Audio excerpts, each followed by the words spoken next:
You rolling? What happened on 9/11 is a phony, you know, and we've never learned the truth about 9/11. The whole agenda is to create a one-world government where everybody has an RFID chip implanted in them. All money is to be in those chips. And this is given me straight from Rockefeller himself. This is what they want to accomplish. Aaron, what do you think women's liberation was about? We, the Rockefellers, funded that. We funded women's lib. They do whatever they want to do. What we want doesn't matter anymore. It's their agenda, it's their plans that matter. They have all the money they want. They can make all the money they want.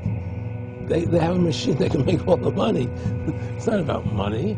It's about control. It's about their vision of how they want to see the world. You hear George Bush saying democracy means freedom. No. Democracy equals New World Order. I believe God put me on this earth to be the best person I could be, and put everybody on this earth to be the best they can be. You have to stand up for what's right in life. And unless you do that, you're nothing.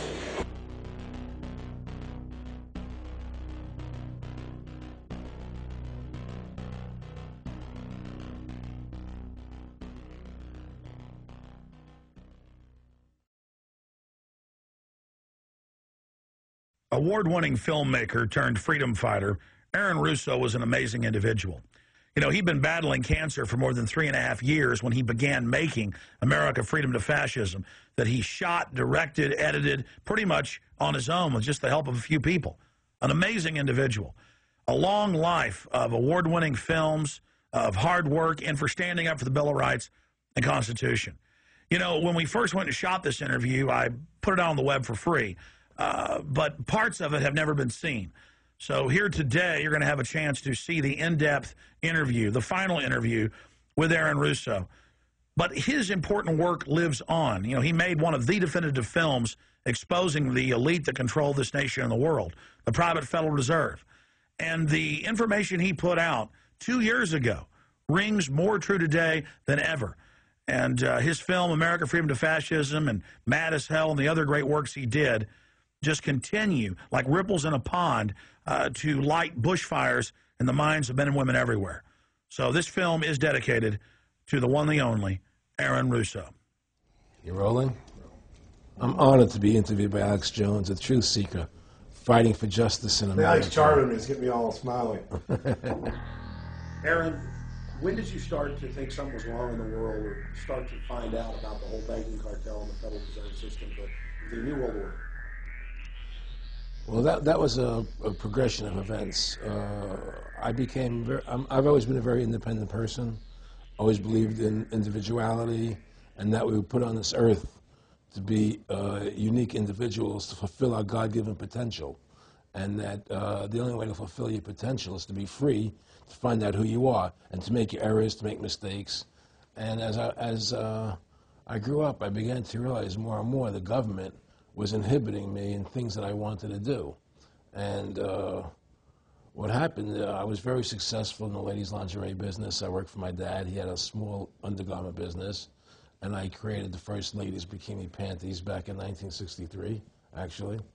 And then I opened up a nightclub in Chicago called the Electric Theater that opened up the day Martin Luther King was assassinated. All right, and so the city of Chicago was in flames the day my club opened, and nobody came out to the club. And well, what happened was that that was the year of the Democratic Convention in Chicago in '68, and so my club became a hangout for the hippies, you know, and because they wanted to go to Chicago and protest what was going on. And I was having a concert at my club one night to raise money. And the police raided the nightclub, my club, for no reason at all. And I was standing outside in my office overlooking the street, and I saw all these paddy wagons pulling up in front of my club. And I was a 24-year-old kid. You know, I had no experience at all, really. So what are these paddy wagons doing here? And then I saw all these cops getting out of the paddy wagons coming into my club. I said, oh my God, they're raiding me. And so I ran down to the stage, and I got on the stage, and I stopped the band from playing, and I said to the people in the audience, we're being raided, you know, so sit down on the floor, cooperate, you know, and pull out your identification and cooperate with the police. And as I said that, two of the cops from behind threw me onto the floor and grabbed me and started dragging me out of the club. I'm going, you know, victory, victory. You know, I'm playing it for what it was worth at the time. I was a kid. And then I saw the fire department there. And the fire department was dumping garbage cans, the garbage all over the floor. And I thought to myself, well, why are they doing that? You know, very quickly as they were dragging me out. And I didn't quite understand it. So they threw me into the paddy wagon. As I got into the paddy wagon, one of the cops grabbed my testicles from behind and squeezed. And I went into the paddy wagon in gigantic pain. And the next person that came into the paddy wagon, the cop, as he was stepping in, the cops took the billy club, smashed him on the head with it, and just split his skull, you know, for no reason. I mean, there was nothing wrong. So that was kind of your wake-up. That was my awakening. It's like, what is going on? I thought this was America. So I initially blamed it on Chicago and made a daily thing. It was Chicago. And anyway, it was the headlines of the newspapers the next day. You know, there was my picture in the newspapers, the headlines, electric theater short-circuited, it was raided. And in the article, they went ahead and they said that the reason they raided the club was because the fire department came there and saw it was messy, full of garbage, and the hippies started attacking them, which was totally not true. Those dirty hippies? It was totally false. You know, it was a complete fabrication. So they ran a false flag on you. They framed you. Yeah, of course. You know, and I was in shock. I said, people lie like that? People actually do these things? I couldn't believe it. You know, it was an awakening to me. And I went on television. I told people on television that they lied. Nobody cared. Nobody cared what the truth was. You know, it was shocking to me. And then a week or 2 weeks later, I forget exactly what it was, two cops come to see me, a lieutenant and a sergeant, a captain and a sergeant.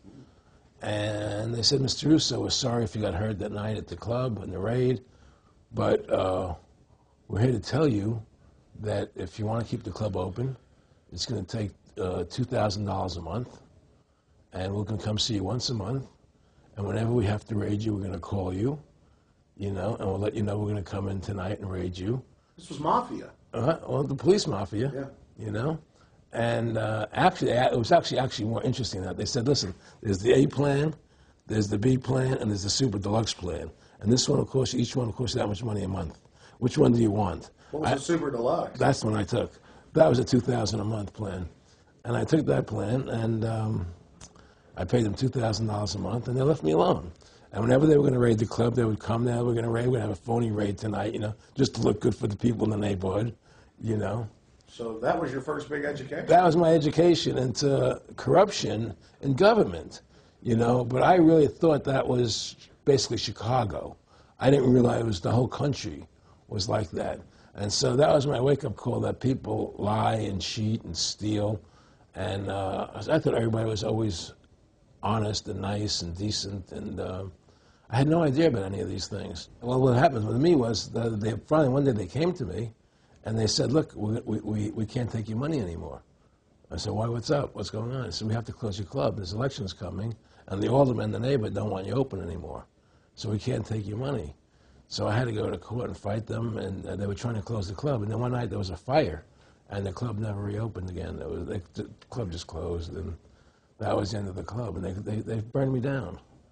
And that was the end of my experience. And then I moved back to New York, where I met Bette Midler, and I ran into her at a little nightclub she was playing called The Improv, and I thought she was fabulous. And through a series of events, I began managing her. And as soon as I started managing her, her career took off like a rocket. You know, just fortuitous, I guess. And we became very, very successful. And through managing Bette, I started producing shows on Broadway where I won the Tony, and I produced a television show where I won the Emmy with Dustin Hoffman and Bette, you know. And then I produced The Rose for her, where she got Academy Award nominations. And then that led me to producing Trading Places, which everybody knows. You know. I think it's the best Eddie Murphy movie. Well, it's a good one. I don't know if it's the best, but it's a really good one. And I'm very proud I made that movie. And so in my mind, I feel as if I've made a classic comedy in Trading Places. a classic musical in The Rose, and a classic documentary in Freedom to Fascism. You know, so I'm very proud of my work that I've done as a filmmaker. Aaron, why do you do this? What's the philosophy of your life? What do you think life's all about? I think the importance of life is to like yourself. If you don't like yourself, nothing means anything. To like yourself means you have to respect yourself. To respect yourself means you have to take actions that you respect if somebody else did them. And what's the point of living if you don't like who you are? You can have all the money in the world, and if you look in the mirror and you don't like what you see there, what's the point of it? So to me, the most important thing is that I like who I am, and that I take actions that I would respect if somebody else did them. That you live a life of character, honesty, truthfulness, and I believe that a person has the ability to mold their character like a sculptor can mold a piece of clay. You know, there's no saying that a leopard never changes in spots. I don't believe that. I believe people have the total ability to mold their character into what they choose to be in their life, what their ideals are. And that's what I try to do with my life. I am not the same person today I was as I was 30 years ago. I've changed a lot because I wanted to be something better than what I was before. And my philosophy is that you have to like yourself, you have to be a decent person with character and integrity and honor. And that's what's important. Back in the late 80s, I was a pretty big silver trader and gold trader. And I don't think I've ever told this story on tape before. I was a pretty big silver and gold trader. And I always paid my taxes. And I took what was a legal tax deduction on my silver trades. And a few years later, I think it was 88 or 89 or something, the IRS claimed that what I did, and other people did as well, was now illegal. We couldn't do it anymore. But they made it retroactive. I said, what do you mean retroactive? It was legal then. I did what was legal. I said, yeah, but now we're making it illegal retroactively. And that's not good. So you owe us $600,000 or $800,000. For what? It was legal. How could you make something retroactive?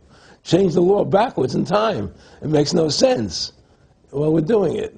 And so everybody said they can't do that. So we went to court, a class action lawsuit. And the judge agreed with the IRS and said they could do it retroactively. And that's when I knew that there was something wrong in America with the IRS and the system here. You know, Aaron, you were telling me this story last night, and before you even finished saying, in the late 80s, the tax law, I said retroactive. And I knew that because they literally ruined my dad, but he paid. He didn't know. He still thought this was America. And it was legal tax law, what you're supposed to do. They said retroactively you owe, and with not just retroactive, but they said you also have penalties and interest. That's right. So how do you have penalties and interest on something when they retroactively change the law? Well, first of all, they can't retroactively. How can you do something retroactively? Penalties and interest are a farce. The whole thing, because they do whatever they want to do. And that's when I realized America is not America. It's not the land that I was taught it was. Because they can do whatever they wish to do. And there's nothing the citizen can do about it. Now, you've made America Freedom to Fascism. I want to walk through that film, and I want to encourage everybody out there to get a copy of it on DVD. It was also in theaters around the country, and I think the best film out there on the Federal Reserve and the IRS and the whole banker scam, and I want to discuss that with you here. But I wanted to go back a little bit to the point that we discussed last night, where you don't advise people to not pay. And I do the same thing. People say, well, wait, you're saying it's a scam, but you're saying go ahead and pay it. And I like the way you summed it up. Well, it's really fairly simple. I mean, since making that movie, you know, many people come to me and ask me whether they should pay their income taxes or not, you know, and I never advise people not to pay. And the reason I tell them, I said, look, I've done a lot of research. The Supreme Court has ruled that the IRS has no authority. The 16th Amendment did not give the IRS the authority to tax your labor and your wages. That's a fact. All right, the Supreme Court is the law of the land, you know, and the IRS does not trump the Supreme Court. However, that being the case, the fact is, if the mafia would come to you and say, we want $2,000 a month or we're going to hurt you, I would not advise you not to pay them, because you may get hurt by not paying them. Whether it's legal or not doesn't necessarily matter. You're going to get hurt if you don't. It's the same thing with the IRS. They can hurt you. They can put you in jail. They can torture you. So if you don't pay them, you may get hurt. So I never advise people not to pay. You know, I tell people, yeah, pay your taxes. Look what happened to Congressman Hansen. Yeah, Congressman Hansen's a great example. Pay your taxes. But you know what? Shut down the Federal Reserve System, and eventually you won't have to pay those taxes anymore. See, the IRS is a symptom of the problem. The real problem is the banking industry and the bankers in this country. That's where the real problem lies. That's the root of our problem. That's why we've lost America, okay? So, yeah, pay your taxes, because if you don't pay them, you might get hurt. And I've heard all the arguments, you know, what tax protesters say and so on and so forth. And I don't call them tax protesters. I call them the tax honesty movement, because they're being honest, you know, at least. But the fact of the matter is, you're being forced, you're being compelled to pay it, because you're facing jail sentences, you're facing time, you're facing corruption of the courts if you don't pay, right? And so you pay it, because you just like you'd pay the mafia. But with the mafia, at least you have the government to call and try and help you, to get past the mafia, to protect you. Here you have nobody to protect you. The American people are living in a matrix. They don't understand the truth of how things are working in this country, you know? And let me give you an example of what I'm talking about. The very fact is that if you ask 100 people on the street, what kind of government is America supposed to be? 99% of them will tell you a democracy. America is supposed to be a democracy. But that's a lie. That's an illusion. The word democracy is not written into the Constitution at one time. It's not in the Bill of Rights. It's not in the Declaration of Independence. The Founding Fathers hated the idea of a democracy. They thought it was the worst form of government there is. And I agree with them. Because in a democracy, 51% of the people control 49% of the people. If you're part of the 49%, you're not free. America was founded as a constitutional republic. And in that constitutional republic that we have, 99% of the people can't take away the rights of 1%. You have your rights because you were born with them. You have God-given human rights that nobody can take away from you. The government, the majority, no matter who they are, I can't take away your rights.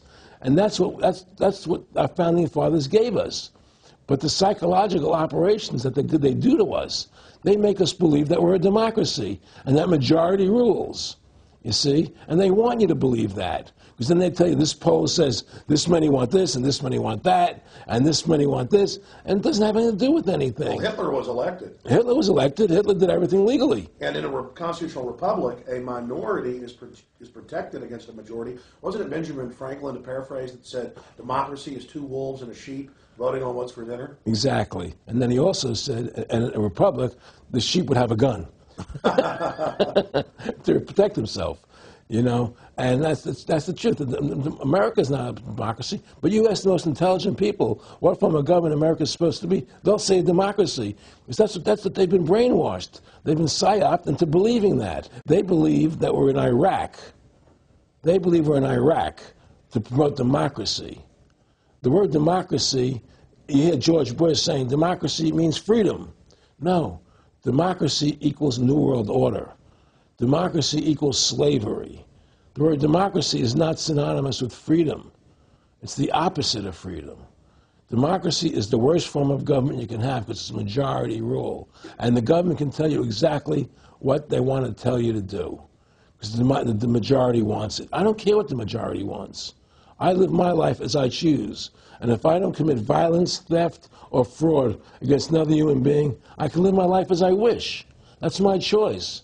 And if I'm allowed to make mistakes, because when you make mistakes, you learn from them. You grow as a human being. We're put on this earth to become the best individuals we can be, to fulfill our God-given potential, right? We're not here to put on this earth so that the government can tell us how to live our lives and what we must do. We put into these systems and these paradigms. No. The same thing in health. You know, if you're sick, you have to have a certain protocol. Nonsense. You know, be individuals, think for yourself, have critical thinking, you know. And so what's happened is that because they've taught everybody that we're a democracy, which is not true, now, so then in 1913, they bring the Federal Reserve System into being, right? And now you have this Federal Reserve System, which then in 1913 got the right to create money for the government. when before that the government created its own money. Now the government, when it needed money, had to borrow it from this private bank called the Federal Reserve, which is a private bank owned by individuals, incorporated in Delaware. And so what happens is now the government borrows money from them to fund the government, and the government says, well, we have to pay these people interest. How are we going to pay them interest? Let's impose a tax on the labor of the American people, which never existed before, to pay the interest of the bankers.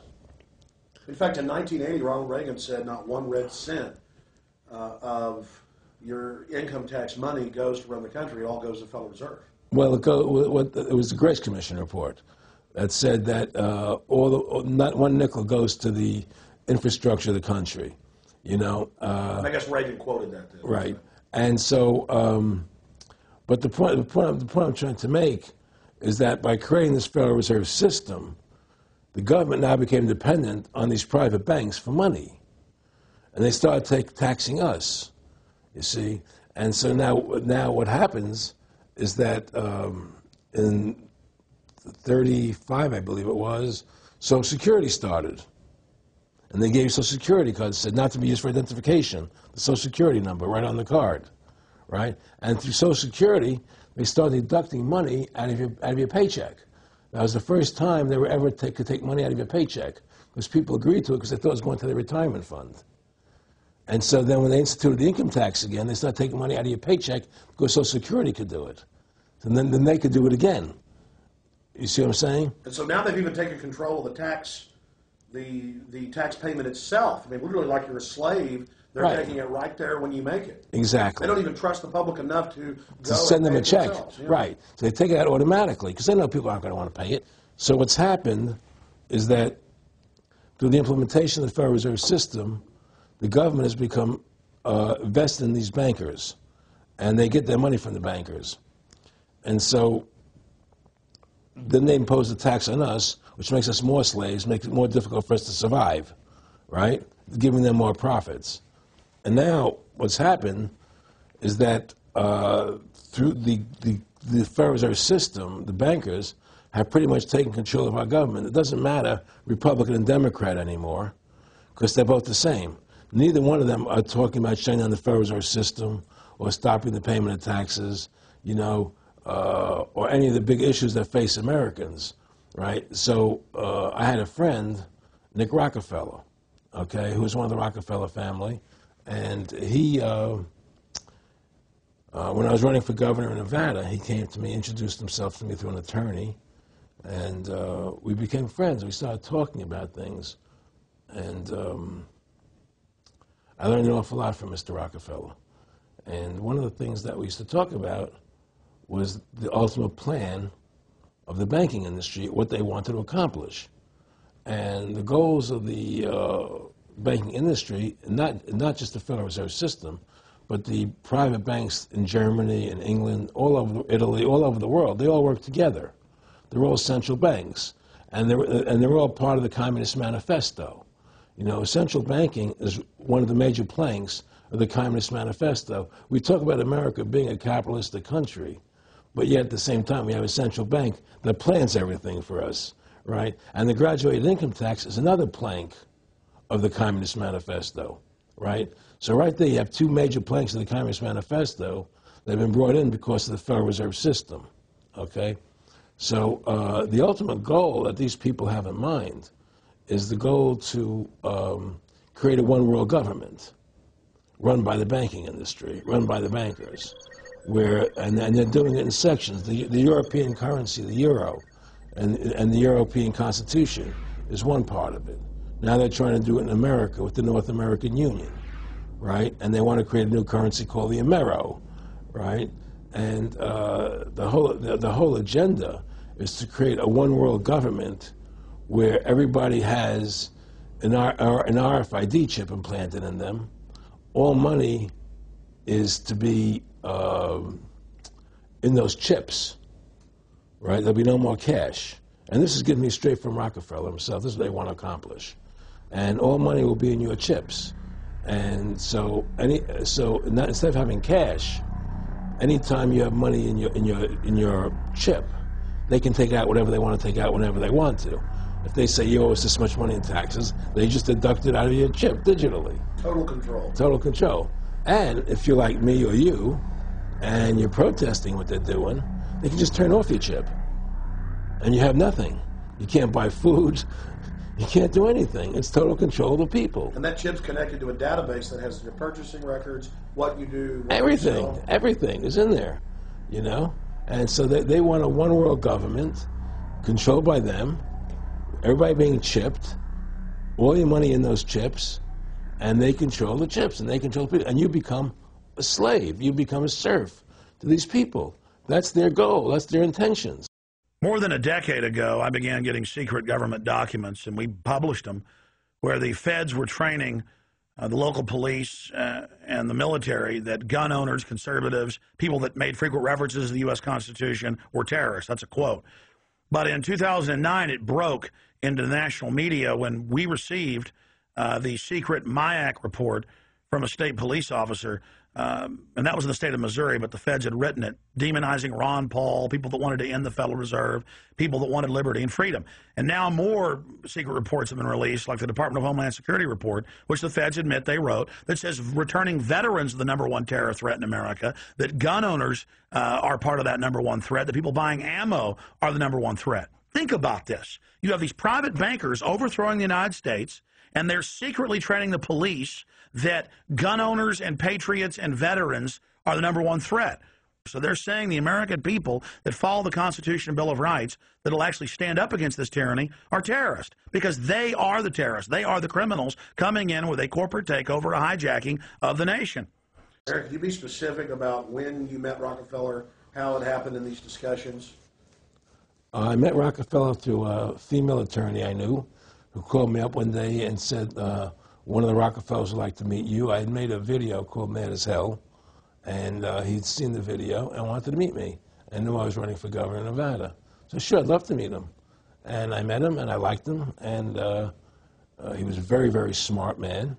And we used to talk and share ideas and thoughts. And he's the one who told me 11 months before 9/11 ever happened that there was going to be an event. Never told me what the event was going to be, but there was going to be an event, and out of that event, we were going to invade Afghanistan to run pipelines from the Caspian Sea. We were going to invade Iraq, you know, to take over the oil fields, establish a base in the Middle East, and make it all part of the New World Order. And we'd go after Chavez in Venezuela. And sure enough, later, 9/11 happened, and I remember he was telling me how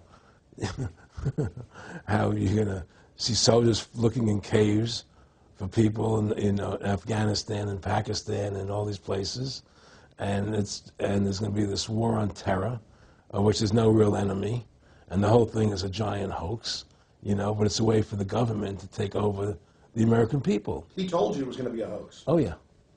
Oh, yeah. There's no question. He says, there's going to be war on terror, and he's just laughing.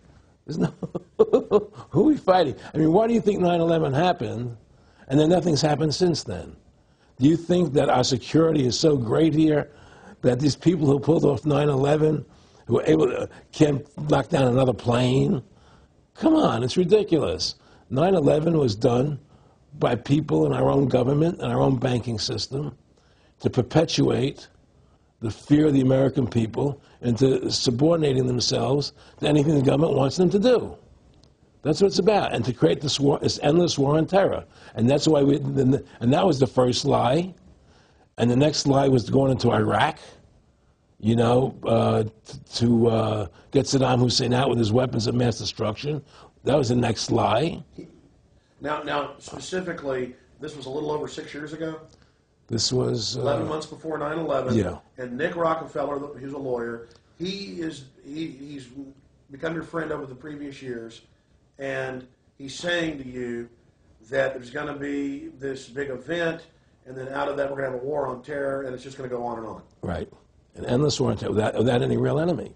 That you can never, so you can never define a winner. And did he say that it's going to be perfect because you can't define an enemy? It just goes on and on? Yeah, because you can't define a winner.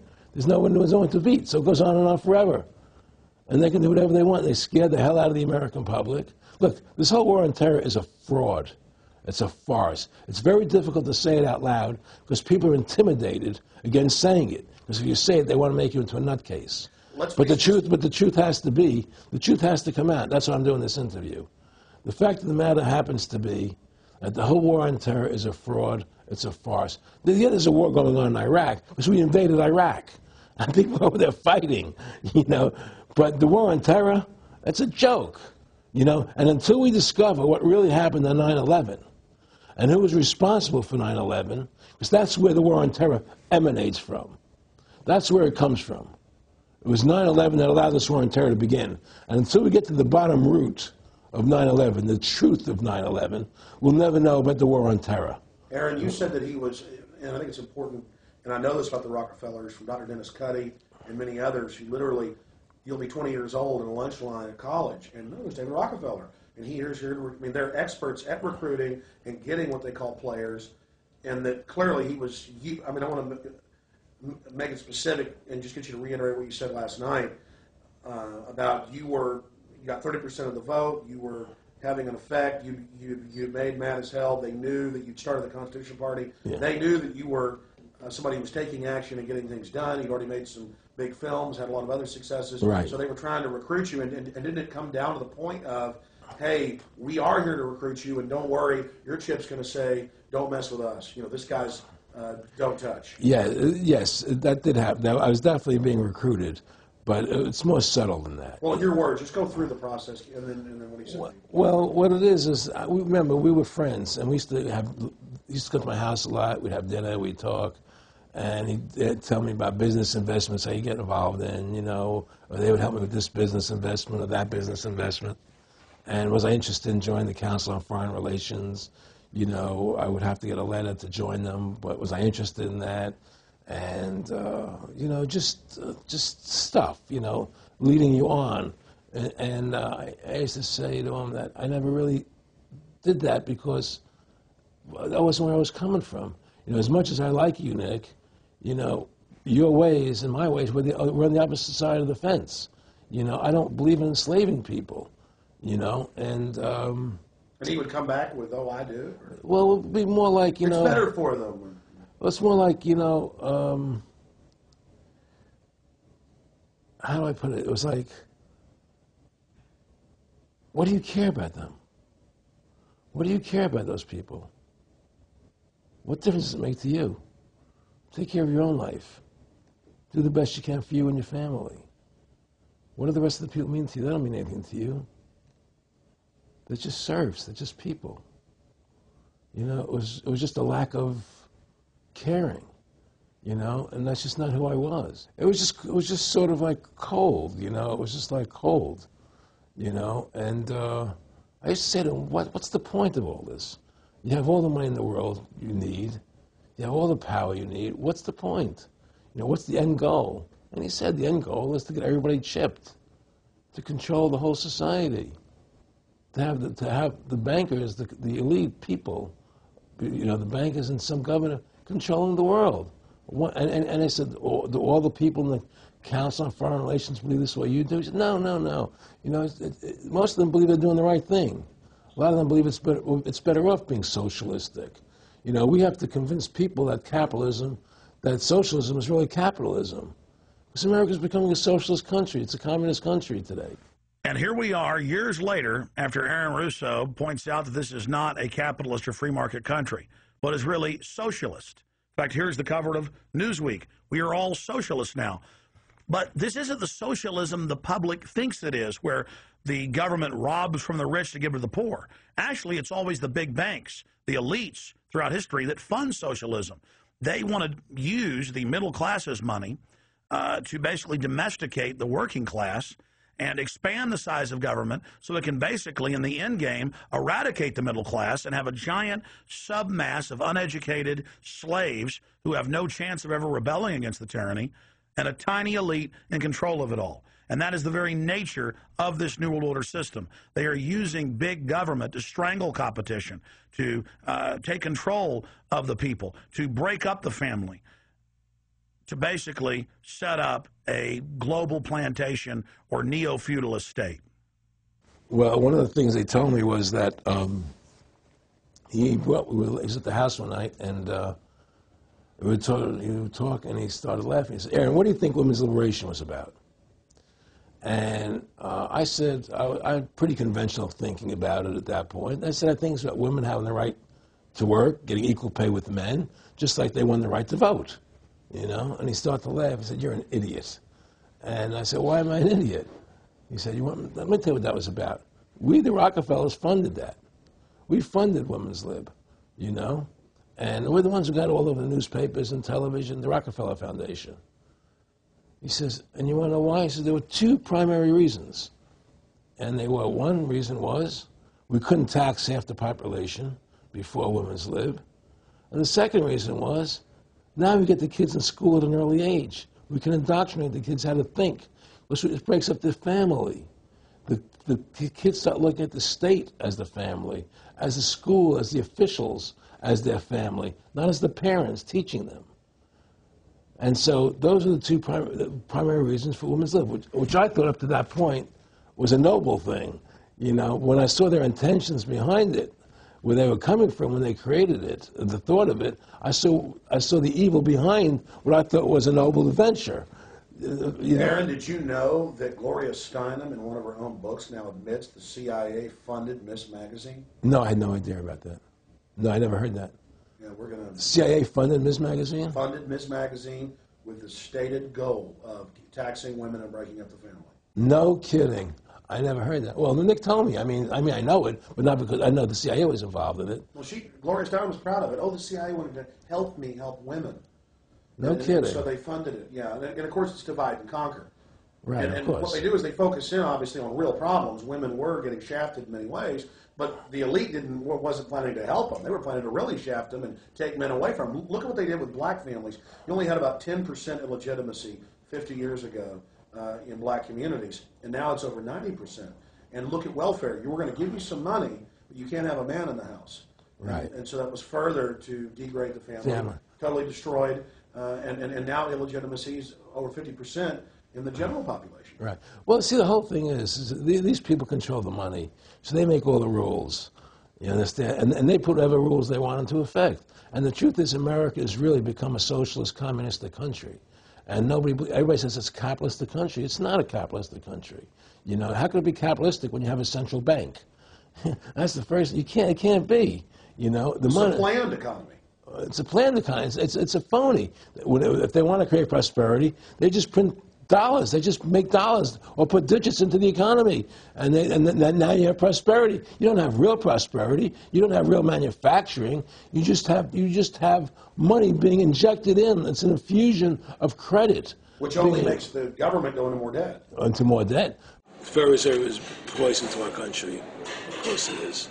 It's poison. Whoever makes the money makes the rules.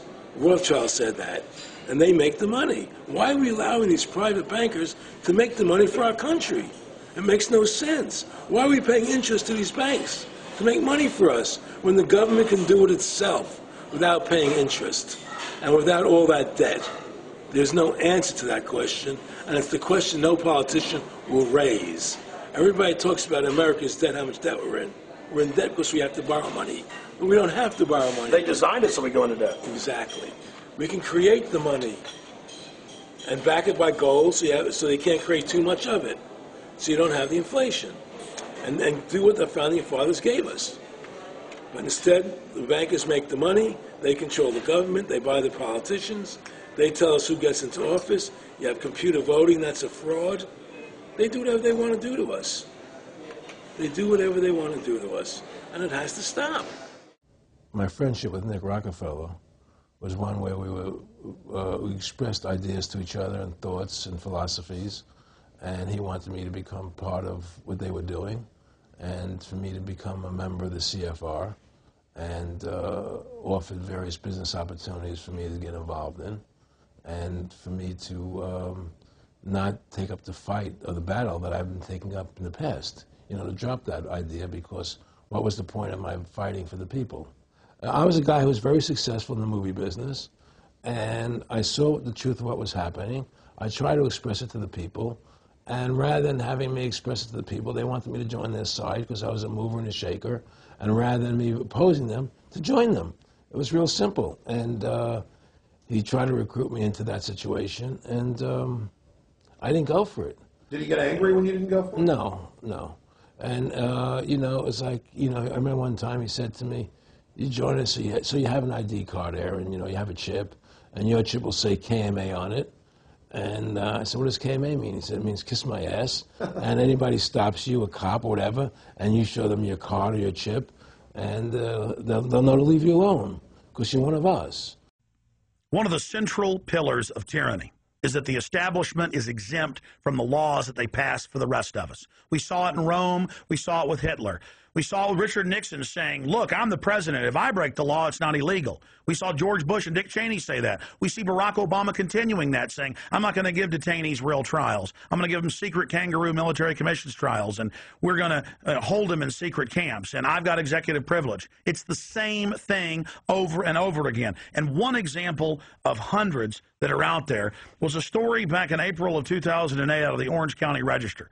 And this backs up exactly what Aaron's talking about with Mr. Rockefeller saying, I got a chip in my hand, kiss my ass. Here's just one example of hundreds. Special license plates shield officials from traffic tickets.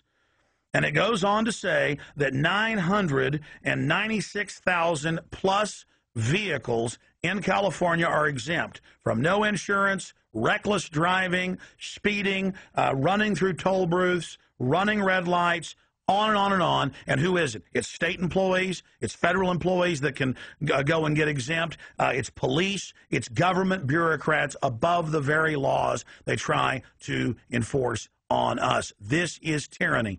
And so literally all over the nation, they've tried to pass it in Texas but failed. They want it where the police are above the law, where the government officials are above the law, where they have immunity, where they can't be prosecuted for crimes. Congress exempts itself from most of the tax laws and other laws that they put on the rest of us. They're exempt from Social Security, and they get a pension that pays out on average 5 times what citizens get. Again, it's already happening. So the chip in the hand and saying they're above the law under the guise of national security, that's what the 1947 National Security Act and now this whole Homeland Security system is all about. Why are you fighting for the people for? What is that about? The people just, you know, they have to be ruled. They have to be, you know, the Constitution, what you're standing for is only for a few people. It's only a few individuals that can live that way, you know, and we believe that it's best for society to be ruled by an elite people who control everything. And I said, I don't believe that. You know, I believe God put me on this earth to be the best person I could be, and put everybody on this earth to be the best they can be, not to be a slave and a sheep to you and these people. And I don't understand why you want to control everything. What is the need for that, you know? And I asked them, do all the people in the Council of Foreign Relations feel the same way you feel? He said, no, a lot of them think they're doing the right thing. They think that socialism is the best way to go. They think that, that they're doing the right thing. But the people at the top, they all know the truth of what's happening, and that's what it is. So it's compartmentalized within the elite structure as well. Of course it is. Of course it is. I mean, all the people that are in the CFR, was that 2,000-3,000 people? I forget what, like Dan Rather. They don't know what's going on. They join the CFR because it's prestigious. They think it's good for business. It's good for this. You know, they don't know what's really happening. You know, the evil that comes out of it, that's emanating out of it, you know, and to me, you know, the biggest evil is what's happening right now because what happened on 9/11 is a phony, you know, and we've never learned the truth about 9/11. That's the question I wanted to follow up on. He tells you 11 months before there's going to be an event, all this is going to happen. What did you think on the morning of 9/11? Where were you, and did you think about Nick Rockefeller and what he had told you when you saw those towers fall? No, I was actually in Tahiti when 9/11 happened, and I got a call from my son.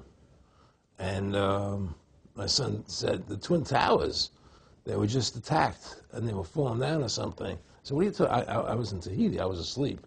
And he says, yeah, they were hit by a plane, da-da-da-da. And so where I lived, where I was in Tahiti, there was no television, so I had to run the other side of the island to a hotel where they had, and it was all on television, you know, and that's when I first saw the stuff on TV about it. And I didn't immediately equate it to Nick, you know, but when I realized that we were going to go into Afghanistan, Iraq, and as that developed, I realized what it was. How could there be a war on terror and actually say that we're having a war against terrorism and leave the borders wide open? If you were the President of the United States, or I were the President of the United States, and 9/11 really happened the way they want us to believe it happened, the first thing you would do is shut down the borders so people couldn't get in the country to harm you. But they left the borders wide open because the bankers want the borders open because they want a one-world government. They want a North American Union. They don't want borders here. The 9/11 was only a manifestation.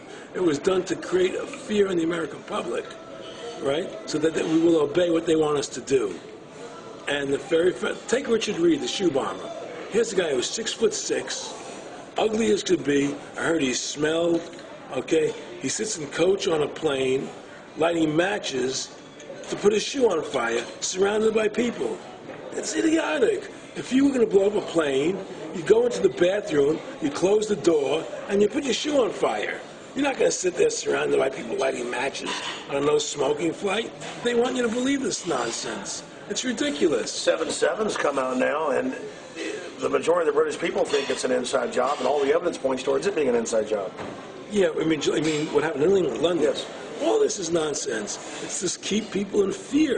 It's this endless war on terrorism that doesn't really exist, so people will submit to whatever the government wants them to submit to. Searches, check your shoes, have ID cards, put chips in you, you know, where you become servants to the elite. That's what this is all about, you know? Restore America's republic to what it's supposed to be, get the bankers out of our government, get the bankers out of our government. Government should stop borrowing money from the banks. Government should make its own money, restore the republic, individual freedoms. That's what this country's about. And until we do that, we're gonna be slaves. I mean, to me, I see people like Bill O'Reilly on television, right? And I see how much they control the media. Like there's this girl on Bill O'Reilly the other night from an organization saying the world can't wait. And this girl was spot on. Everything she was saying was the truth. And all Bill O'Reilly could do was call her a lunatic. He couldn't challenge the facts. They just call people names. They can't, and until we just find that, look, this world, we're heading into a world of danger, possible nuclear wars, you know, because the banking industry is trying to take over the world. 9/11 is the beginning of the war on terror. That war on terror is leading us into Iraq, which is the next lie. So you had the lie of 9/11, how that happened. Nobody knows how Building 7 came down. Okay, we know 9/11 was a fraud. The American people don't know it, but more and more of them are believing it. Okay, so that was the first lie. Besides the inception, I'm not going back to the inception of the Federal Reserve, that original lie, but 9/11 was the first lie in this present state we're in. 9/11 is the kickoff of the war against the American people and the people of the world. 9/11 was a phony. It's a fraud. It didn't happen the way they told us it happened. Now, because of 9/11, we then had the authority to go into Afghanistan and Iraq. Iraq didn't have weapons of mass destruction. Okay? So that was the next lie. Now they're talking about going into Iran. Now, how would you feel if you were Iran and you had this big, powerful country, America, go into your next-door neighbor, take over their oil fields, right? Wouldn't you be worried that what they were going to do to you? Of course you're going to be worried. But the people of America don't think about it from Iran's point of view. They think about it from our point of view. So now we're going to send more troops into Iraq and keep building up because they want Iraq and the Middle East to become part of the New World Order. And Iraq was using, Saddam wanted to start using euros instead of dollars, right? He was messing up their whole consumption. Iran wants to start using euros instead of dollars. They have. Okay? So I'm saying what they're trying to do is preserve their power. And one lie leads to the next lie, leads to the next lie. And until you get to the root cause of 9/11, which is supposedly the war on terror, we'll never solve our problems here. Should we send more troops into Iraq? Should we not send more troops into Iraq? Well, the truth is, The fact is that it all goes back to this war on terror. Where did 9/11 come from? That's the root cause of everything. And until we have a full investigation, find out why Building 7 fell down, why they shipped all the steel out of America so quickly, from the buildings, why all the things that don't make any sense about 9/11, until we find out why it really happened, we'll never understand why there's a war on terror. And we'll never be able to prove that the war on terror is a phony. Nick and I discussed many things. One of the things we discussed, or he brought up in conversation, was reducing world population, and felt that there were too many people in the world. In a way, I agree, there are too many people in the world, but I don't think I have the authority to say who's going to die and who's not going to die, But they felt that they wanted to reduce world population, and he felt that it should be reduced by half. He even mentioned to me once they were having a real problem trying to solve the Israel-Palestinian problem. And he talked to me once about they were playing with the idea of bringing Israel to Arizona, and taking all the people from Israel and giving everybody $1 million and setting up Israel in the state of Arizona. Unbelievable.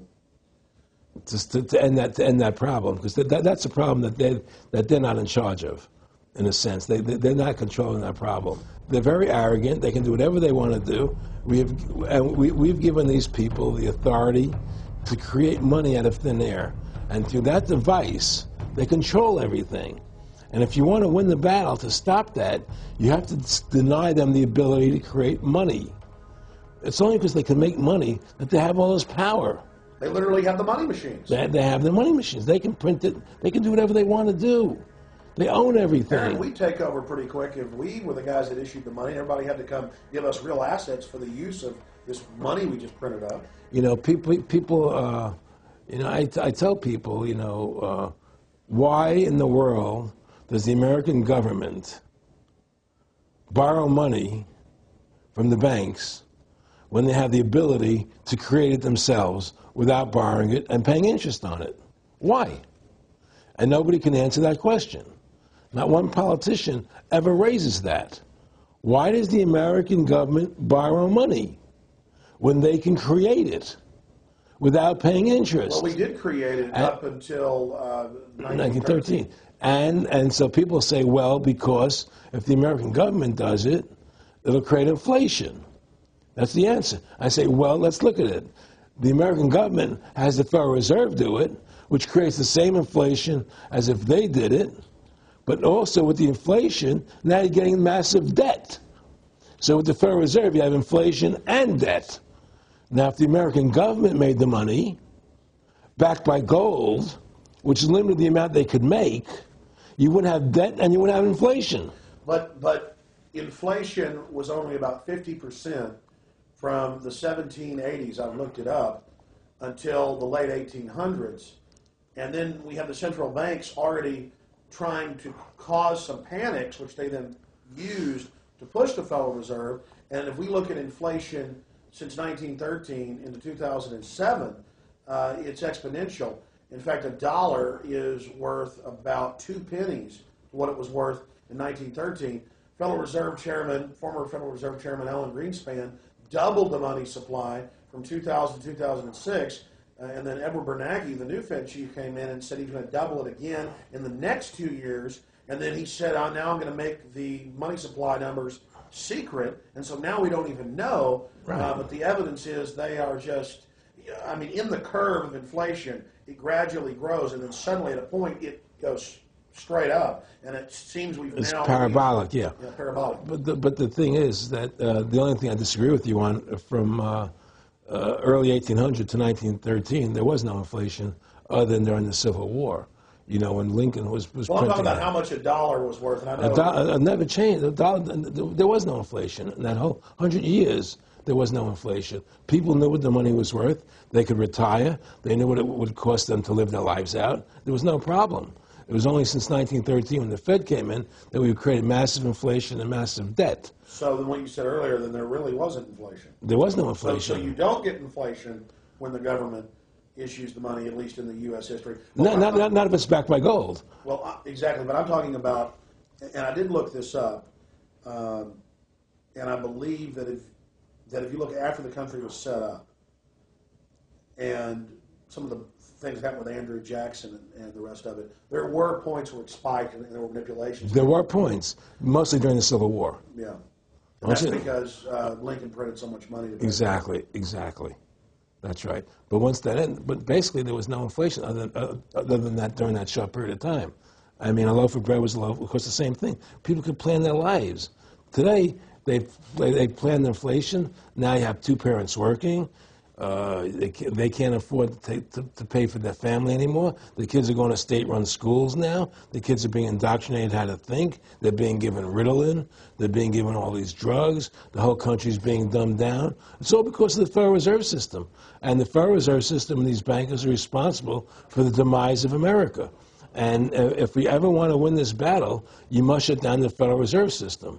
And we must shut down these bankers and restore sound money to this country. Will you talk a little bit about some of the families that own the private Federal Reserve, the stock in it? And I mean, obviously, you say you're not a big expert on Bilderberg Group, but you talk about how it's the same system worldwide. It is the same families. They meet and kind of set the policy each year, and then it goes to the Royal Institute of International Affairs in England, it goes to the CFR in the U.S., and then these are their management bodies where they wield control, really the de facto Congresses over the nation. So, I mean, I would like to get you to speak some about the families that own and run the Federal Reserve, and if you can't connect it into these other international bodies. Well, I can't speak to those families because I can only speak about, what I know for fact. Everything else is speculation, and I don't like to speculate.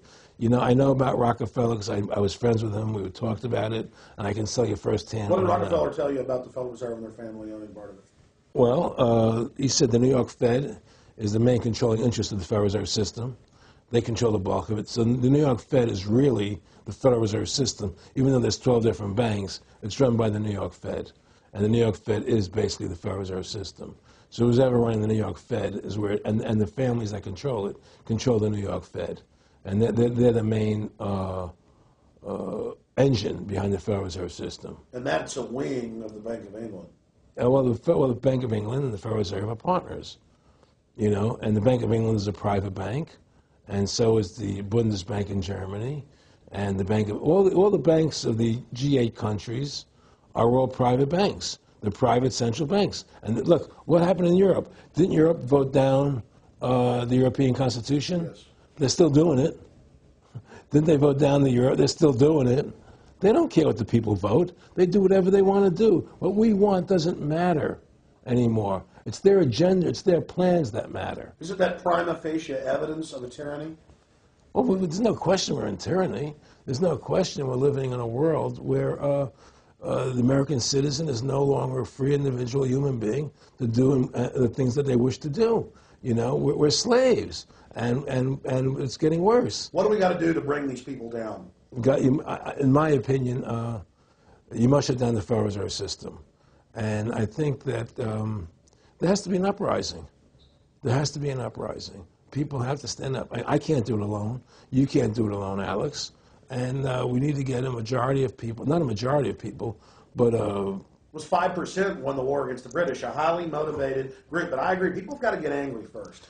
I mean, not just, we know it's corrupt and that lackadaisical. We got to get pissed. People don't seem to have the courage to do what they have to do, I want to say you've got a lot of courage. Well, thank you. I don't know if I have a lot of courage. I just have I want to thank you for what you're doing for my family. Well, I have a sense of conscience, and I have a sense of justice. I get nervous about what I do, but I do it because there's no other choice.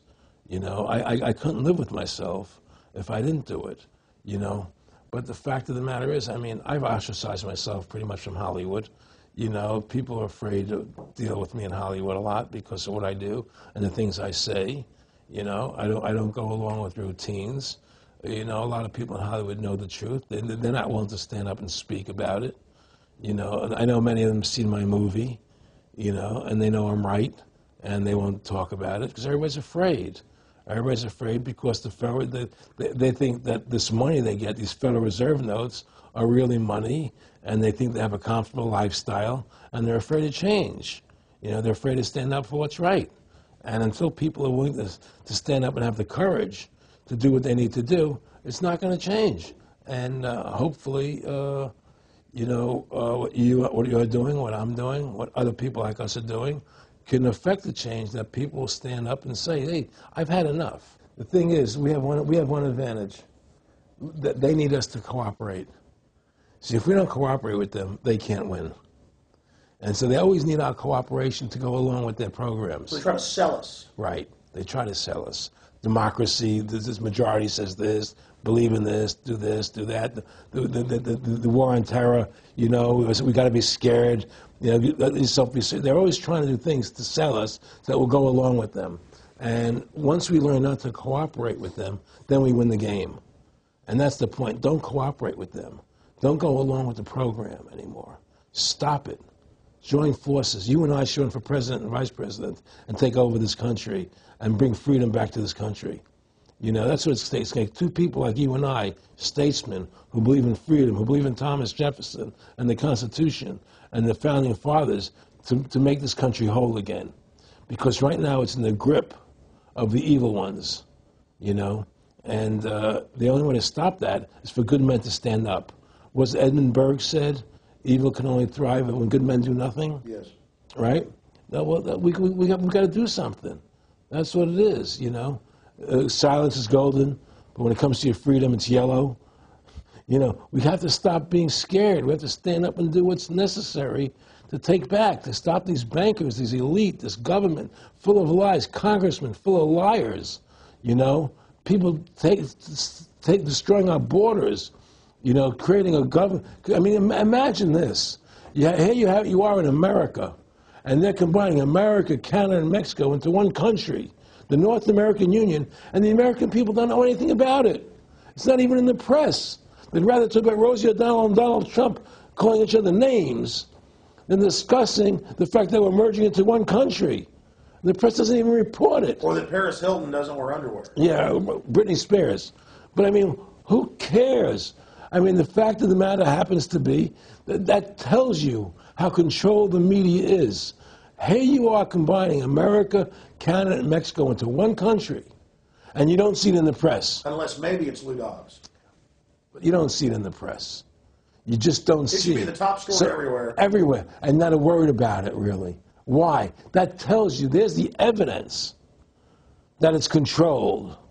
They don't want the American people to know what's going on. That's why they don't protect our borders.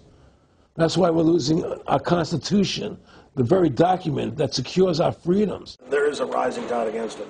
There is a rising tide, but we have to mobilize. We have to mobilize. And we have to get all the good people in this country to stand together and say, I'm not going to take it anymore. Well, I think if you analyze the situation, and if you realize that since the Federal Reserve has come into being in 1913, illegally, without a constitutional amendment, by bribing a few senators during Christmas vacation, they turned over the most important power that the American government has, the creation and issuance of money, to a private bank. Through that private bank issuing money, they have destroyed this country. They have destroyed the purchasing power of the money in this country. They've created social programs that are destroying this country. Thanks to the work of Aaron Russo and Ron Paul and many others, folks are starting to find out who the real enemy is. Offshore private banking corporations that have engaged in a hostile corporate takeover of the United States and almost every other nation on the planet. And the private Federal Reserve is their beachhead here in the United States. Ron Paul has introduced H.R. 1207 that at time of taping has over 87 sponsors, just to audit the private Federal Reserve that arrogantly says it's above all U.S. laws and above all three branches of government and that no law enforcement can investigate them. I mean, how asinine is that? How above the law is that? How ridiculous is that? Everybody else gets audited. Nobody else is above the law but them, this group of plutocrats, this group of polycentric bankers that are setting up this neo-feudal world system. Now, they've taken over our government, both Republicans and Democrats. There's no difference anymore between the two parties. They control both parties. It doesn't matter to them which one wins, because who's ever running for president will be someone they anoint, okay? Whether it's Hillary Clinton or John McCain running for president next year, they're going to be people that are going to do what they want them to do. And the fact of the matter happens to be that you can't win an election unless you have enough money to win. They make sure who gets the money. The most important point is they control both parties. And the public continues to only focus in on the distraction of the left puppet and the right puppet instead of looking at the puppet masters. In fact, more and more of this is coming out. Top Senate Democrats, bankers own the U.S. Congress. Senator Dick Durbin on Chicago radio station last week blurted out an obvious truth about Congress. This is from Salon, that despite being blindly obvious, it is rarely spoken. And, quote, the banks, hard to believe in a time when we're facing a banking crisis, that many of the banks created are still the most powerful lobby on Capitol Hill, and frankly, they own the place. So there is one of the most powerful Democrats in the country, top Senate Democrat, saying bankers own the U.S. Congress. It's true. Let's admit it. Let's stop debating the two puppets they put out in front of us, the liberal puppet, the conservative puppet, and then every time we wake up to one of the puppets, they just replace it with another puppet. Let's look past the puppets to the puppet master above them that's controlling the puppets. That's all Aaron Russo and myself and Ron Paul and so many other people are saying. Let's get back to a culture of liberty versus tyranny, not this left-right diversion. You know, when folks are sick of Obama in 4 to 8 years, they're going to put a Republican in, and they'll put out different rhetoric but carry out the same operation. Because as the top Senate Democrats said, the bankers own the place, even though they engineered the crisis. And make no mistake, they did engineer it by design. Their own documents, their own IMF and World Bank documents admit that. And out of this crisis, they're setting up the new Bank of the World, according to Time Magazine and Newsweek and the Wall Street Journal and just hundreds of publications with headlines like, and now for world government in the Financial Times of London. They create the crisis and then say, okay, our Ponzi scheme's falling apart and bankrupting you. Give us $12.8 trillion in the first 6 months of the banker bailout. And now they say, we'll set up a Bank of the World you pay your carbon taxes to, and private bankers will rule your life, and we'll pay private greenhouse gas carbon taxes to two firms owned by Al Gore, and this is publicly admitted. I mean, this is how bad the scamming is getting. And we've got to wake up. We've got to say no. We've got to get angry and get in the face of the New World Order. Again, the private offshore bankers own America. They own both parties, but they get you in a rah-rah, Coke versus Pepsi, Redskins versus Cowboys, fight. And you get in this little political fight as followers instead of looking past that to the actual global elite and what they're setting up. So through these bankers attempting to taking over America, knowing that America was the freest nation in the world, it was necessary for them to take over America, take away our gun rights of freedom to bear arms, and create a country where we become slaves. Because once they take over America, the rest of the world becomes a lot easier for them. And so by creating 9/11, an event to terrify the American people that were being attacked by terrorists, you create a world where there's an enemy that can never be pinpointed.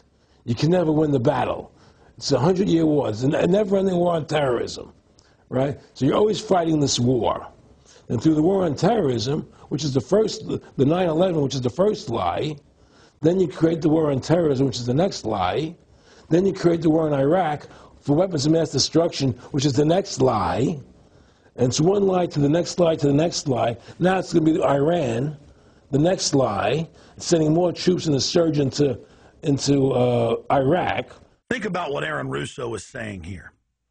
The war on terror is a war on the American people and the people of the world. You see, the elites always sell the public on tyranny by attacking a minority that's unliked first, or the outsider. Oh, we're just getting rid of the Bill of Rights and Constitution, having secret arrest and FEMA camps and the Military Commissions Act for foreigners. It's just for them.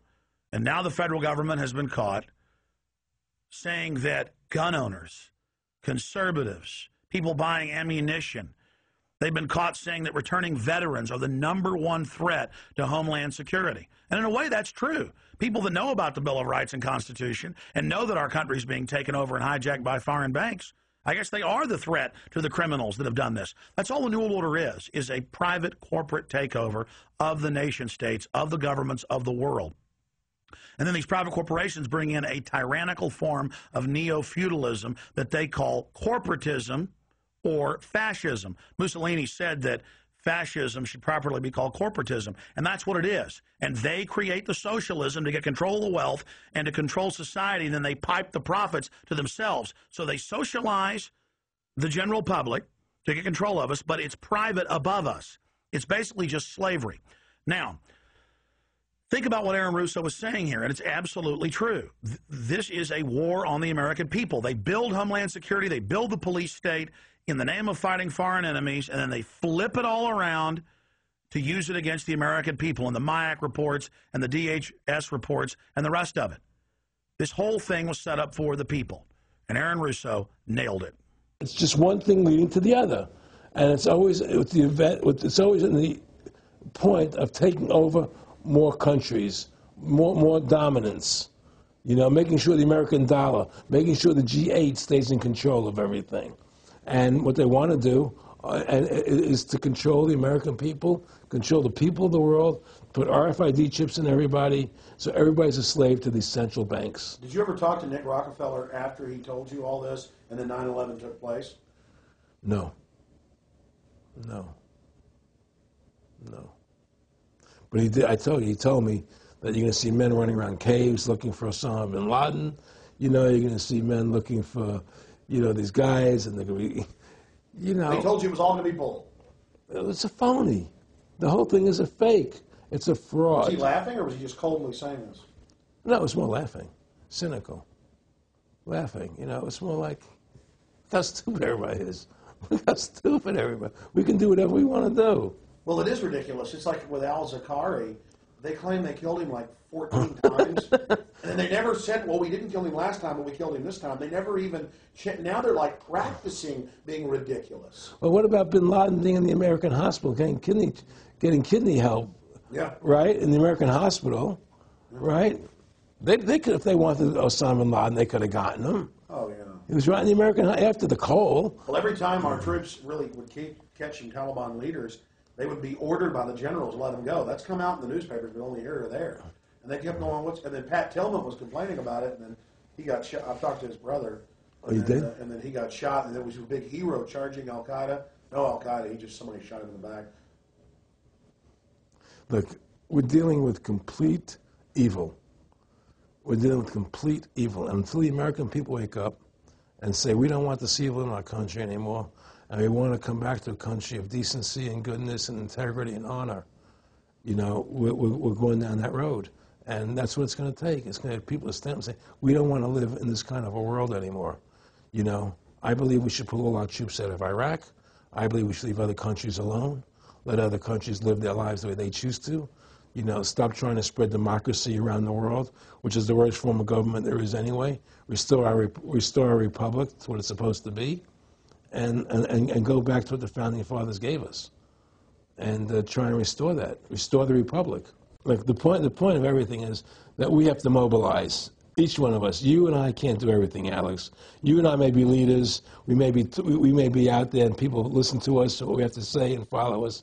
But the truth of the matter happens to be, it takes all Americans to stand together, to stand tall, to mobilize and say, we're not going to take this anymore. I'm mad as hell. I'm not going to take it anymore. We're going to stand up and fight the battle. And you and I can't do this alone. We're just leaders of the thing. But other people have to join in with us and stand side by side, shoulder to shoulder, and say, I'm not going to take it anymore. That's what it's going to take to win this effort, and to stop cooperating with the government and with all their rules and regulations, and to wake everybody up, to hand out DVDs of my movie, to hand out DVDs of your movie, to educate everybody to what's going on. Well, if you don't fight the corruption and you don't stand up for what's right in life, you're going to end up being a serf and a slave, and you're leaving your children a world that you wouldn't want to live in yourself. So how can you, in decency, behave that way? You have to stand up for what's right in life. And unless you do that, you're nothing. Well, freedom and liberty is what people really want, you know, and it's time to stop the duplicity of the government from lying to us. You see, many people know the truth of what's happening in this country. They know the truth, like the numbers you gave about 9/11. But they're afraid to stand up. People have to find their courage and stand up and say, I'm not going to take this anymore. I know the truth, you know. And it's like they create a situation where if you tell the truth, you're considered a lunatic.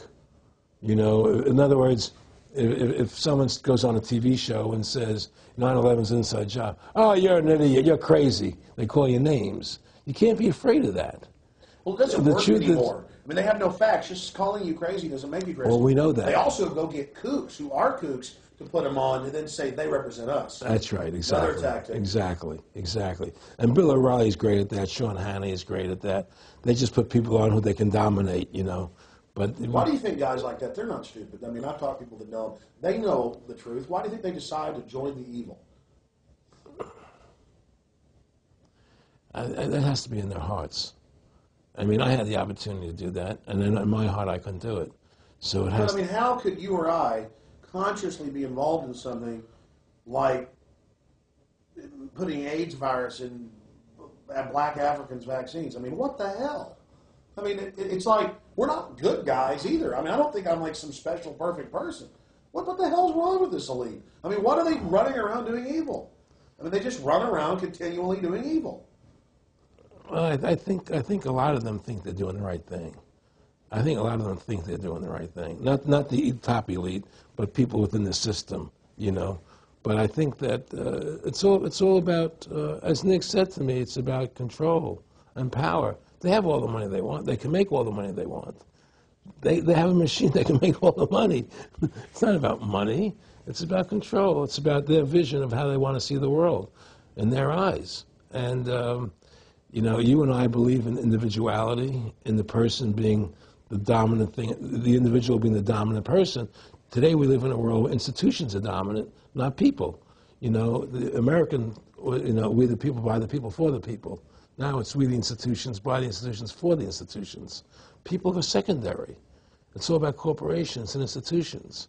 And the Federal Reserve is the biggest institution in the world. You know, if you ask somebody what's the biggest corporation in the world, they'll say Google or Walmart or Exxon or something.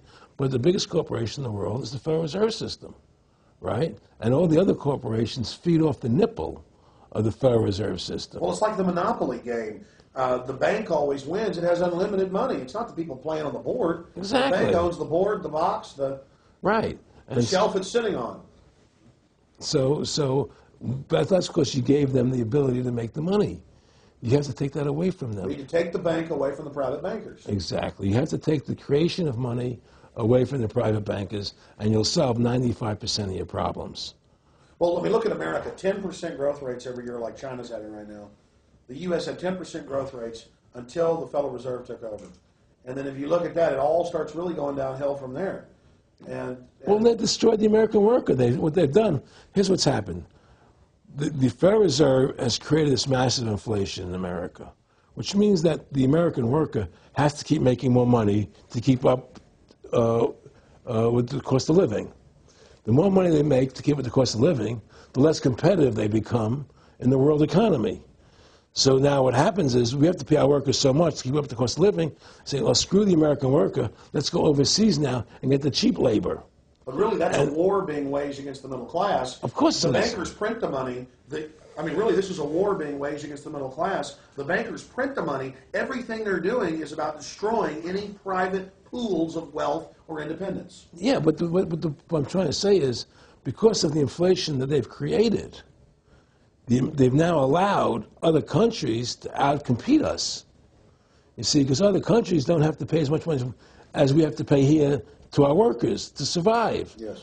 So now we're not competitive anymore. So we've lost our manufacturing base. We've lost our competitive. In the old days, the American worker, you wanted to buy everything American. You wouldn't buy anything from Japan, which was cheap crap. And what does that leave us? It leaves America this military force, and so the elite's giving us a deal. We'll continue to build up your military and give you homeland security jobs, shift your economy over to being the bulldog enforcer of the New World Order. Exactly. You can either and by controlling the economy, they force everybody into that position. That's exactly correct. That's exactly correct. And there's no more manufacturing here. We're a service economy. We do nothing. We provide nothing. We provide nothing to the rest of the world anymore. Well, first of all, Freedom to Fascism is a movie that everybody should see, because we show the fraud of the income tax. We show how judges put people in jail for no reason.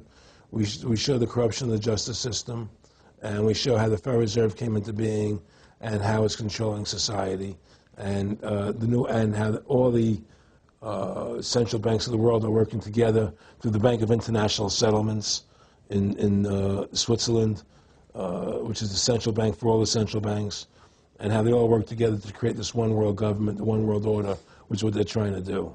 So Freedom to Fascism is a movie just to get you a good basic education about how the world is really working. And I really want everybody to see that movie, critical. In terms of the CFR, in terms of compartmentalization, I mean, there are many good people, I believe, that are part of these organizations who don't even understand what the organization's really about. People like when I was in Germany doing cancer treatment, there was a gentleman there who was visiting a friend of his who had cancer, and he was a member of the CFR, and we were talking, and I showed him the movie. He said, "Oh my God, I'm going to resign. I had no idea this was what the CFR was about." He had no idea. He was just a nice guy who thought he was in this prestigious organization. Yeah, a lot of it's about getting good people, and so you can watch them. Keep your friends close, your enemies closer. Well, no, it wasn't even that. A lot of people join the CFR because they think it's a prestigious organization. It'll help them in business, make good business contacts. They didn't have an understanding that the CFR is really about world domination, about how they and the Trilateral Commission and the Bilderbergers all work together, with the banks to control the people. A lot of them don't understand that. They don't see the big picture. Oh, it's CFR, it's a prestigious organization. I'll make this one, I'll make that one. I can do good business deals out of it. It's just business to them. The CFR wants to get the people in there that have influence and power, and so they're part of that. So they're not opposing them, It's like the whole country today is becoming the haves and have-nots. You're getting the very, very wealthy, the middle class is being destroyed, and you're getting the poor people. Isn't this just a slick mafia that took over and uses fancy PR? Well, you can call it mafia, you call it whatever you want, but it's definitely a criminal organization. There's no question about it. But it's a criminal organization that has prestige, that appears to have what's the word I'm looking for? Class, style. It's like, respected. It's respected. People don't look at it as being a criminal organization. That's what a great job they've done. People look at Alan Greenspan as being a hero. The maestro. What do you think happened with him in the late '60s? He wrote a big section, a chapter for Ayn Rand in a book, and he talked about how horrible the Federal Reserve was. We needed a gold standard. Now the bankers are robbing us. And then they literally came and said, "Oh, and you see somebody who made a deal with Beelzebub." Well, exactly. You make a deal with the devil. I mean, it gave him a chance to be one of the most powerful men on the earth, and it gave him a chance to accomplish things he never thought he would accomplish in his life other than that. And it's very seductive. It's a very attractive perfume. I mean, I was attracted when they came to me and spoke to me about it. I thought about it. I was attracted to it, They asked me if I wanted to open up these nightclubs, open up a chain of Baywatch nightclubs, and we'll do this thing, we'll do that, and we can do this. I mean, all these things were proposed to me, business ventures. But you know what it is? It was your nature, though. It's the way you are. You couldn't take the deal. Well, I can't do that to people. I just can't be in a position where I can do that to other people. I have a conscience, and my conscience would not permit me to do that. People say I'm very courageous. I don't think I'm courageous. I think I have a conscience. And my conscience doesn't allow me to do that to people. It makes me feel sick. I just don't believe in it. No, I agree. When I do bad things, I feel bad. When I do good things, I feel good. Yeah, exactly. I feel the same way. And I mean, I don't know what's going to come out. I mean, I don't have that much money, but I've got some money. I mean, it's like, what more do I need? I can go on a trip if I want. I can help pay for my kids to go to school and have my life, comfortable. I mean, how do I go out and screw people so I can have some more junk? Well, money's a funny thing. I was talking to Michael Eisner one day, and I said to Michael, you may have $1 billion, Michael, but they're all dollars. If the dollar goes bad, how much money are you going to have? you know, and that's the thing, you know. Everything is denominated in dollars. Everybody thinks in terms of dollars, but the dollar has no value. And someday it's everything returns to the mean. Well, really, the whole universe, financial universe we live in, is a matrix fraud. Yes, it is. And that's why it's going to come crashing at some point. And they're going to try and hold it up as long as they can. I mean, whenever they want to manipulate the markets, they can. If they want to send the price to go down lower, they can. If they want to send the stock market up, they can. They do that. There's no more free markets. You don't live in a society where free markets rule anymore. You don't live in a capitalistic society. You know. But meanwhile, they say it's capitalistic Right. and free market all day, when really they're waging war financially and politically. Exactly right. Aaron Russo, I want to thank you for this interview. Anything else you want to add? No, I'm happy to do it for you. How about your website? My website, freedomtofascism.com. Go over there, take a look at it, you know. But just, folks, you know, all I can say is, you know, take our country back, restore the Constitution. Don't let these bankers do this to us anymore. Stand up, don't be afraid of them, and do what you got to do, you know. And I have plans in the works, and when I get over my problems, you know, we'll reveal them, you know. And Well, I'll be supportive of that. Thank you, Alex. And listen, you've done a great job alerting people to the truth. And in other words, don't be afraid to be ridiculed by these people. You know, if 9/11 was a phony, and I know it was, then stand up and say it's a phony. Don't be scared to tell the truth. Don't allow their powers of trying to make you look silly to frighten you. What do you think of what Charlie Sheen did? I love what Charlie Sheen did. I was so respectful of what he did. I just applauded him. People saw right through that attack. They flipped the light switch when they went after him. Yeah, but they don't. You see, the thing is that more people don't come out and do it. You know, to build that wave. Charlie did it. I'm really proud of the guy. David Lynch did.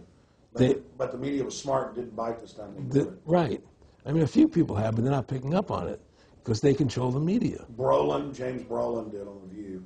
I heard that as well. But again, they're not picking Barbara up. Walters looked like she's about to have a heart attack. But they don't pick up on it. You see, they don't allow it to go anywhere. You know, it comes if someone says something, they let it die. You know, but they keep perpetuating, you know, the war on terrorism. They keep perpetuating all these things that are lies. And because we've given the Federal Reserve the money-making power, they control the media, they control the government, and they're all in bed together. So you're fighting all this propaganda all the time, and it's a very difficult fight. Americans, mobilize. Stand together, stand tall, tell the government you're mad as hell, no longer cooperate with the government, do not accept the national ID card, do everything in your power to restore freedom and your individuality back to America. Stop being a country run by the institutions for the institutions. Let's go back to we the people, by the people, for the people, as opposed to we the institution, by the institution, for the institution. Stand up for your individual rights. Stand up for the godliness that's in each and every one of us. Thank you for watching this historic interview with Aaron Russo. Please don't just stand down after watching this film. Research the private Federal Reserve for yourself. Realize it is the main head on the Hydra that we have to go after. Realize that we can fight the political parties all day, but until we go after the heart, the root of the problem, nothing's going to get better. We have this ruling class of private bankers that issue all this fiat currency, and they have committed unbelievable crimes and have the audacity to claim that they're above the law. Ladies and gentlemen, now more than ever, we don't have a choice. It's us or them. Either the New World Order is removed from power, or the world faces more wars, more tyranny, and a nightmarish police state carried out by these eugenicists.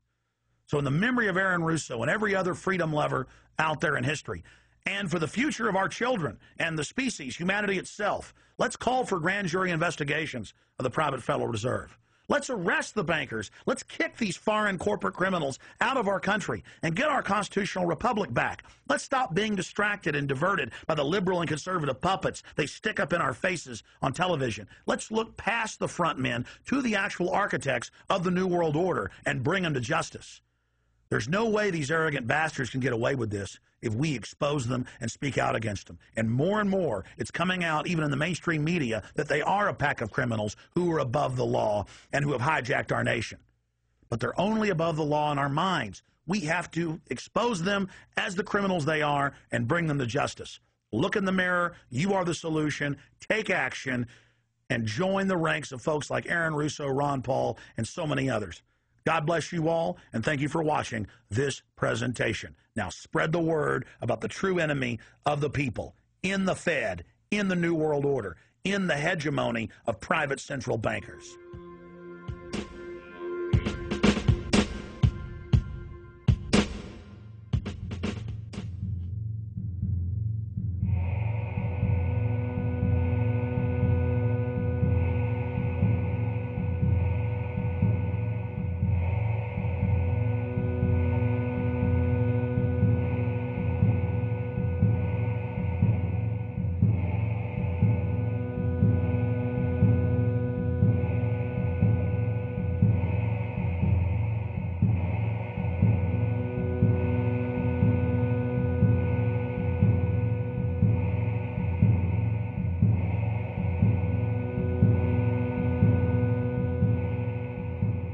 It is a big idea, a new world order. In the near future, Earth is dominated by a powerful world government. It's known as the Bilderberg Group. Could their objective be world domination? For thousands of years, their dark order grew. Now, as they hail the birth of the New World Order, their great dream of exterminating 80% of humanity is at hand.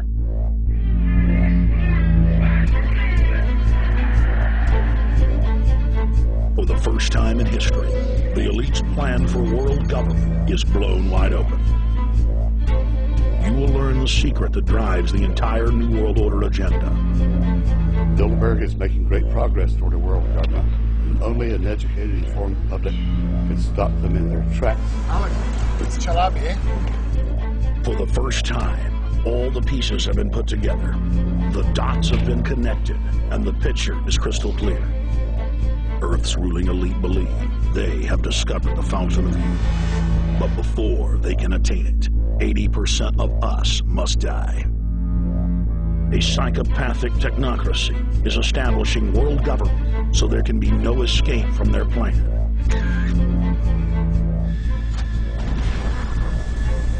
The New World Order is the old world order. I mean, it's just the names have changed, the appearances have changed.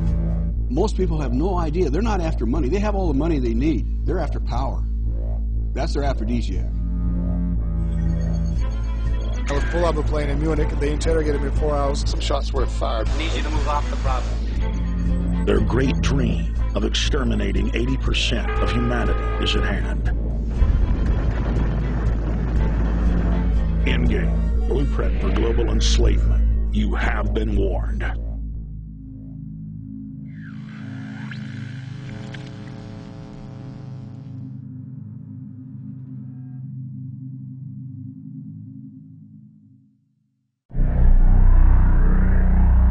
Obama is notoriously a liar. We need to go to where the real architecture of government is, and it's not in a president. Wall Street has hijacked Washington in broad daylight.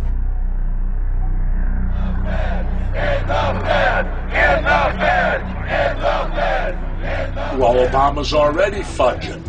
He's fudged since day one in this election. The elite are using Obama to pacify the public so they can usher in the North American Union by stealth, launch a new Cold War, and continue the occupation of Iraq and Afghanistan. The globalists are outside all the nations. That gives them safety, and they play countries off against each other. We've got to give them a stake in creating the kind of world order that I think all of us would like to see. Partnership and cooperation among nations is not a choice. It is the only way. What they're doing is using the existence of the United States to act out their Wall Street fantasies of world domination and maintaining their capital structures and maintaining their system of looting. The fight that this country has been waging since its inception is for the central bankers not to take over the country. President Barack Obama is only the tool of a larger agenda. Senator Obama had a desire to do some meetings. Others had a desire to meet with him tonight in a private way, and that's what we're doing. Presidential candidate Barack Obama was publicly criticizing the North American Free Trade Agreement in a bid for votes, but privately telling Canadian officials not to worry about it. If you talk to our generals, they are desperate for is a civilian counterpart to our military force. What do you call this thing where you get this false sense of gratification, but because a black man is in office, everything's going to be all right? No, everything's not going to be all right. So I know how unpopular it is to be seen as helping banks right now, especially when everyone is suffering in part from their bad decisions. I promise you, I get it. The Obama deception. The truth strikes back. Get your copy of The Obama Deception today at Infowars.com or download it in super high quality at prisonplanet.tv.